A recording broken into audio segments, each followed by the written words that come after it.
You're listening to The Back 40, the podcast for Ontario farmers, covering topics and issues that matter most to Ontario agriculture. Brought to you by Trillium Mutual Insurance, bringing the ag community together one podcast at a time. I'm the host of The Back 40, Mike Brine, agribusiness specialist at Trillium Mutual Insurance. With COVID, we've seen a much bigger emphasis and a lot about the isolation that people face, being locked away in our houses and not being able to get out and see people and not having that human touch. But in the agricultural community, we've seen for many years that farmers have a tendency to stay on their own farm. They don't get out to necessarily socialize as much as others do.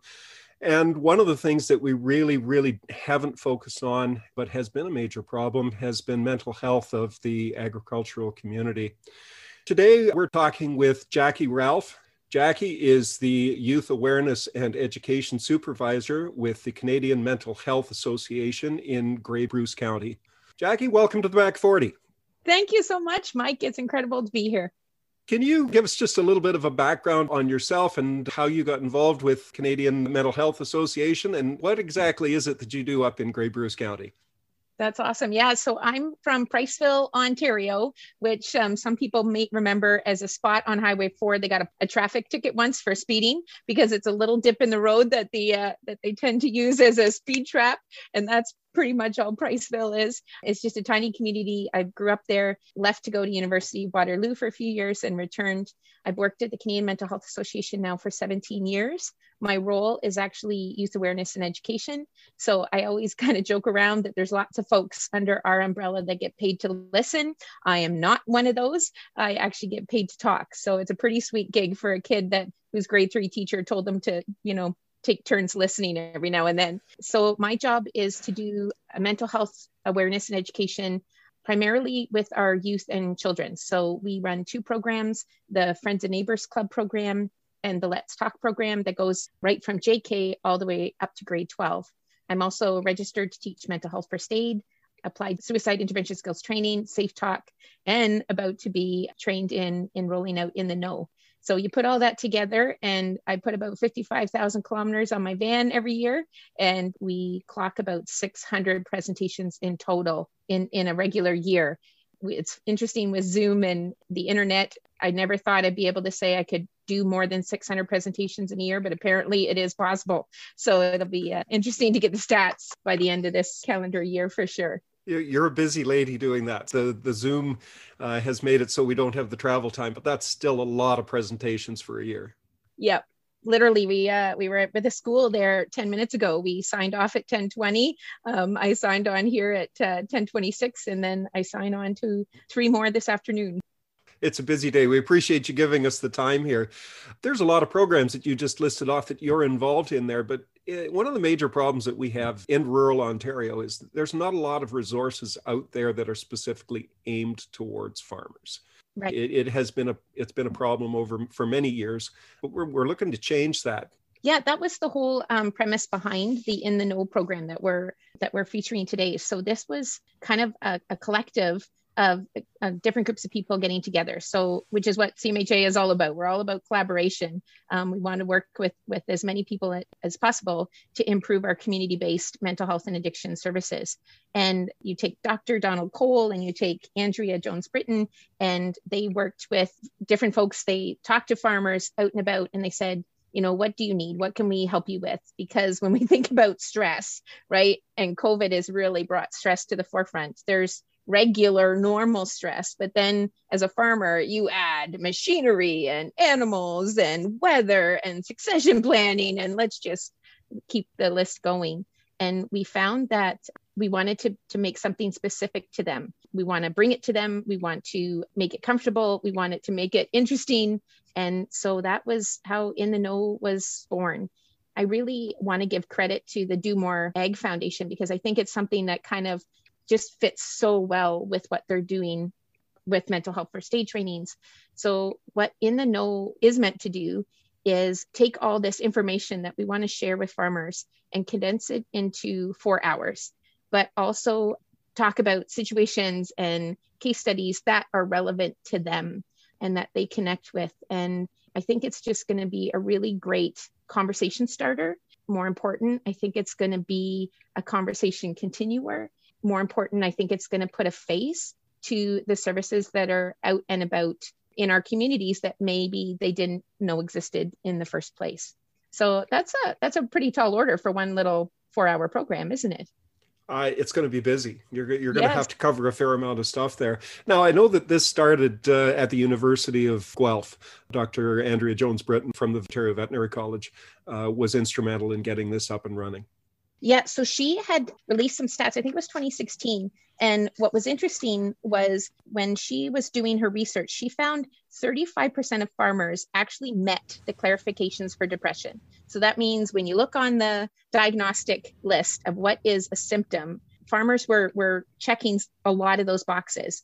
45% of farmers report high stress. Well, that's just, to be honest, part of the job. And absolutely right. And 58% of farmers actually met the classification then for anxiety, which sometimes goes hand in hand with that.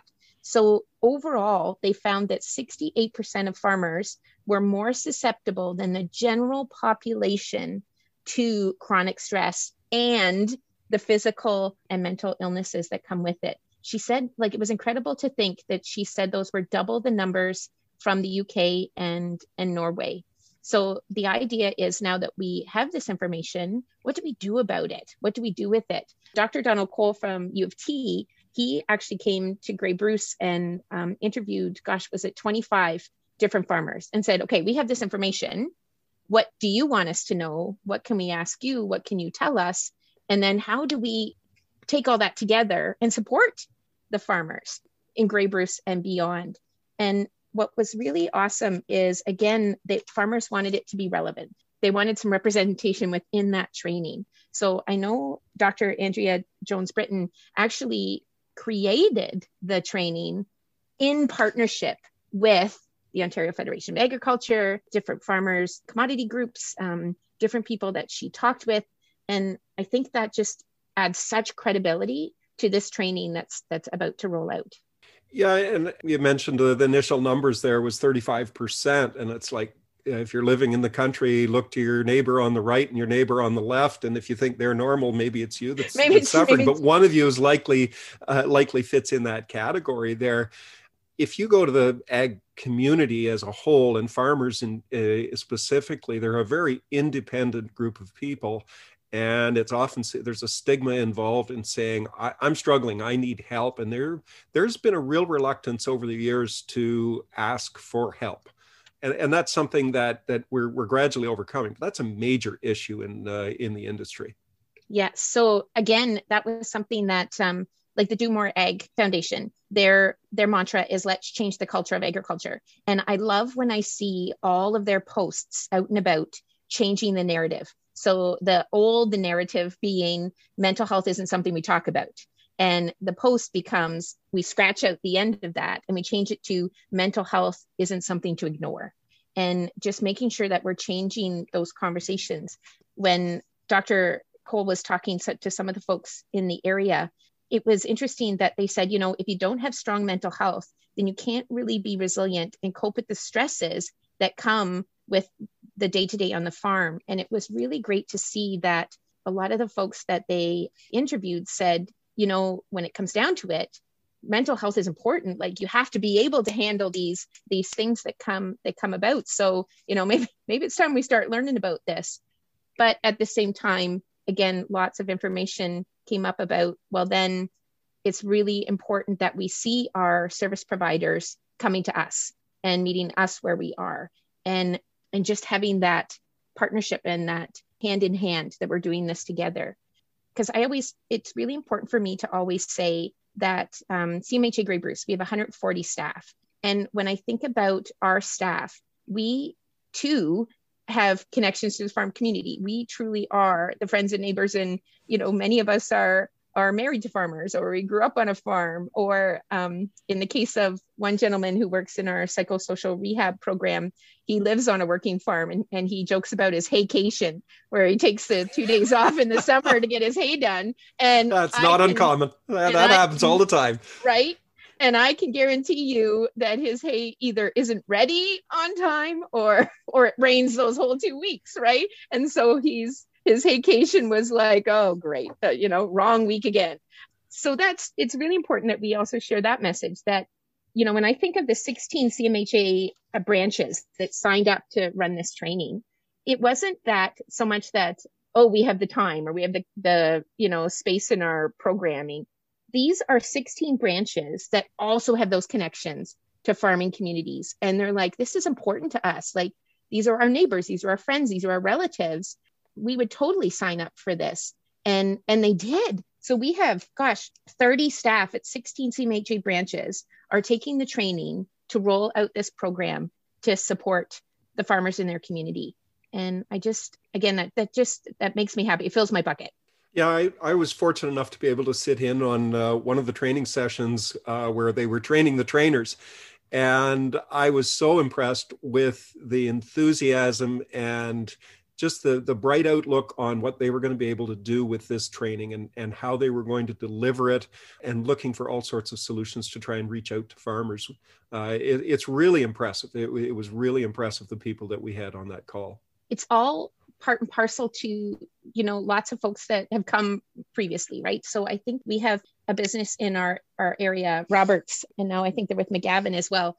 And they had actually called us a couple of years ago and they said, our sales guys, right? And our counter staff and our repair truck drivers, like, that are going out and about, they sometimes are seeing things or hearing things that have them worried or concerned about the well-being of the folks that they work with and provide service to. And they wanted more tools in their tool belt, right? We got the tools that fix the machines, but we want the tools to help our customers. And so they were like, can you run us through these mental health first aid trainings? This is something I think that's important to us. And it was because, sometimes when we're not doing so good, we might push ourselves away from, our friends and our neighbors, and we become isolated. But when that piece of machinery breaks down, there's maybe that opening. And that's a really important part of that training, is what are the signs and symptoms? What are the things that we can be looking for? And then how can we safely and comfortably have these conversations? I think of it like, have you ever seen the meme on Facebook with a whole bunch of zeros and you got to find the C, right? And there I am with my little finger trying to find the C, and I'm like, and then I'm like, oh, I found it. And then when that darn meme shows up on my Facebook feed again, where does my eye go? Right to the C. I find it in half a second. Right.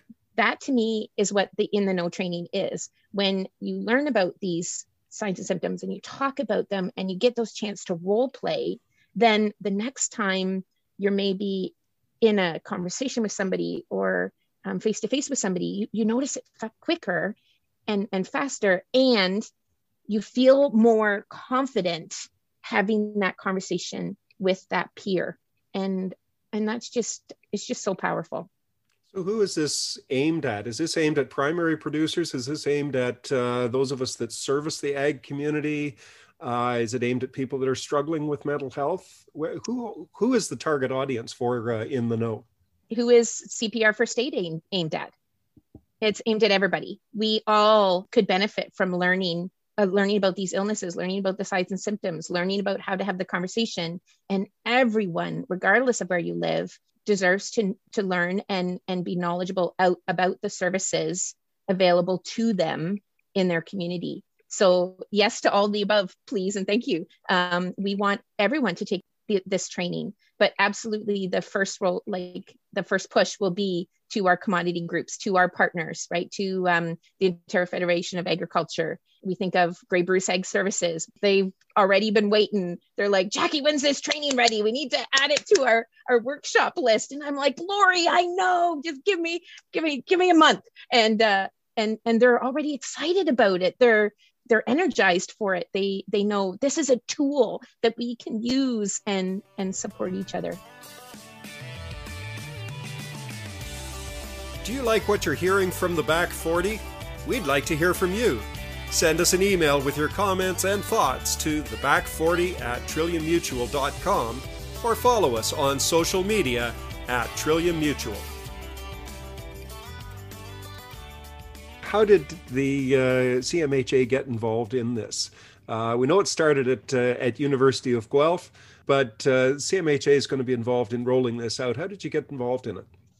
That is such a great question. So the idea being that we wanted to be about delivery. We wanted it to be about saturation. So how can we get this program that all these folks work so hard on, how can we get it out and about the fastest? So first off, holy smokes, can we do a little high five and thank you to Trillium Mutual Insurance that jumped in as a partner. Oh my goodness. And then CMHA got brought in because, again, we are, I think I heard it once said that we are the only agency with representation all across Canada. So we have some form of office or service provision all across Canada. So in Ontario, it was such a great fit for us because that's what we do. We try and we're in all of the different regions. And so it was just such a good fit for us to say, hey, we have the folks under the roof that have the proper training, that have done trainings like mental health first aid already in the community. So let's take advantage of that experience and partner with University of Guelph and let's make this happen.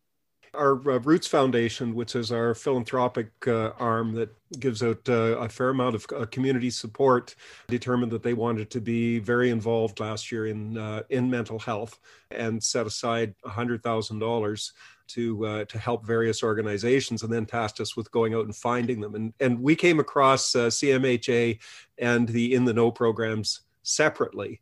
And I was involved in talking to Andrea. And then all of a sudden I sent my stuff in, and the next thing I know is like, well, no, it's going to be CMHA, but it's going to be In the Know. And it's thrilling to be able to use part of that money to support this program. So can we just do a happy dance for Andrea? Can we just like whoop, whoop, whoop, whoop, and then? No, you don't want to see me dance. No, right? No. I'm happy to give all the kudos, but no, we're not going there. That just makes me happy.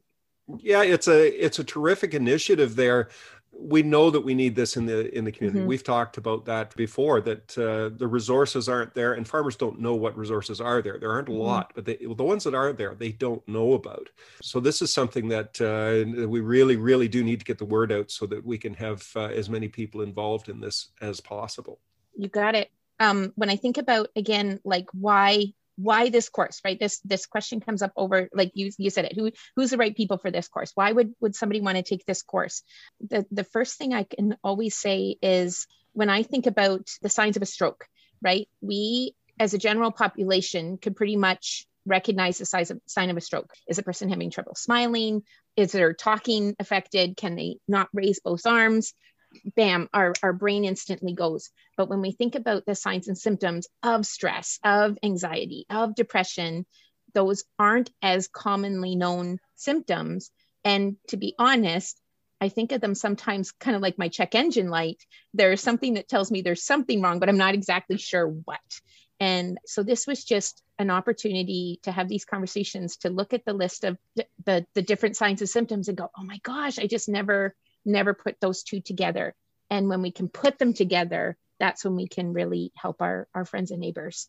The farming community is, for years, I mean, we know that it's a high stress environment, and there's lots of times when, the stress isn't too bad, but then you get into seeding and you're fighting weather to try and get the crop in. Or I've been there sitting in the house watching it rain while there's 100 acres of soybeans out there that you're wondering when you're going to get to them, and then it's already October 28th, and the stress levels just go up and up and up, and we've always tended to think of that as, well, that's just part of the job, right? That's just part of if you're going to farm, you're going to have to deal with that.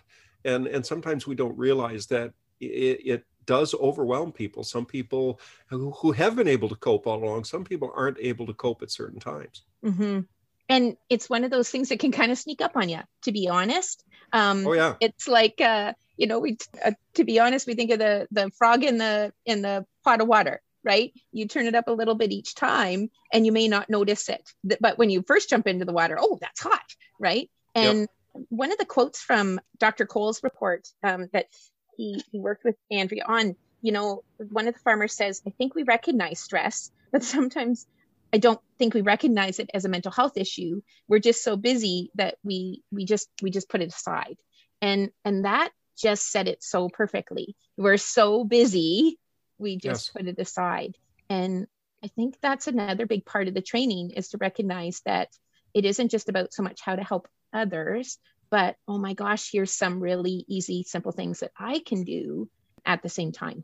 Yeah, there's a tendency to ignore the symptoms, though. I mean, if you think about it, it doesn't make a lot of sense. You wouldn't take a tractor to the field with a flat tire. You know it'll run for a while, but sooner or later you're going to end up, you're going to be stopped. You're not going to be able to run.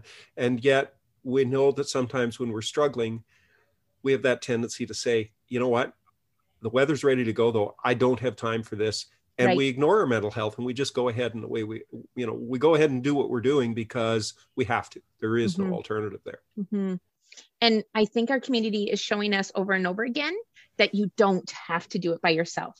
And that's what's been such an incredible thing to see those messages come through Grey Bruce Farmers Week, the messaging through this program, the messaging from Cmha Ontario, all the messages that we're trying to share out and about, that you don't have to do that by yourself. And that with the farming community is incredible. We're the first ones to rebuild a farm or a barn. Absolutely. We're the first ones to, and when given the opportunities, we will jump in these moments as well, because that's who we are.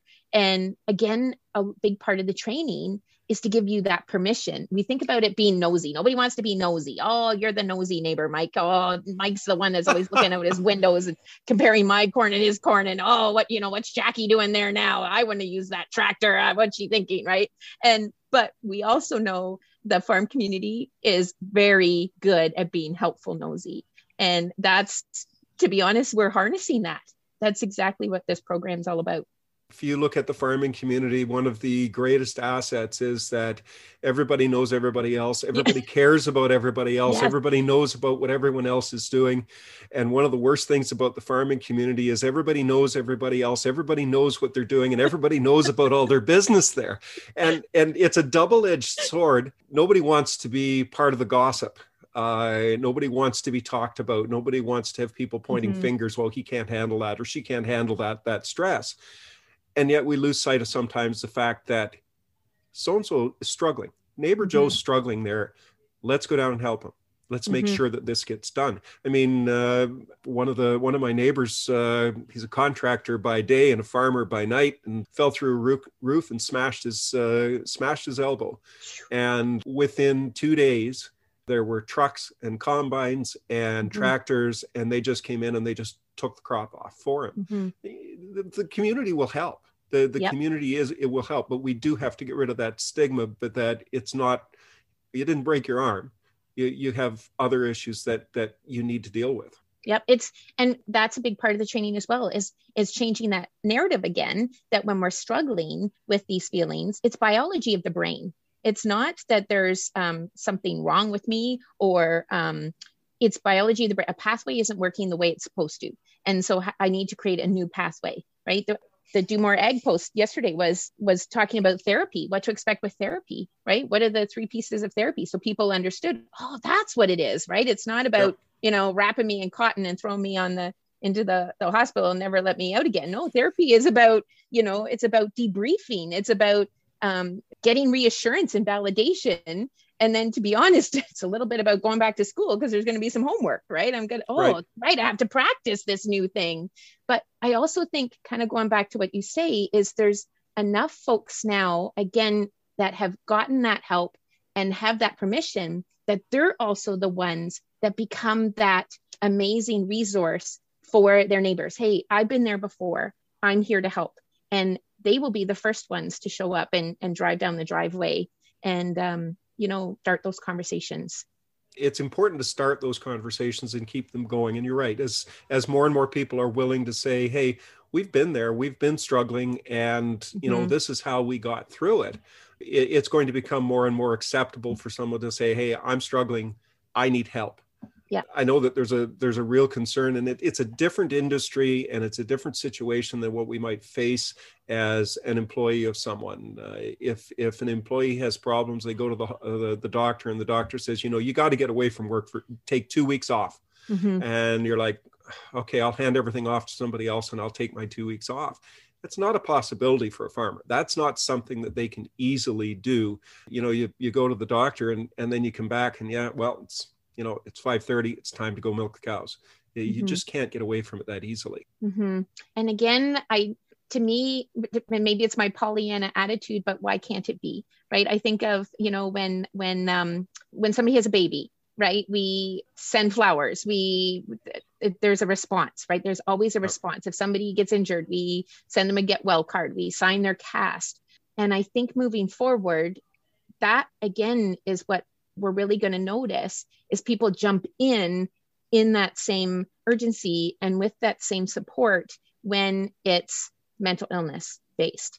And so just like we would help when somebody broke their shoulder or elbow and jumped in, that's again what we're going to start seeing in the community. In fact, it's already there, to be honest, but not everybody notices because you don't have a cast on, or you're not walking with crutches when you go. But people have probably been jumping in there already because that's what our community does.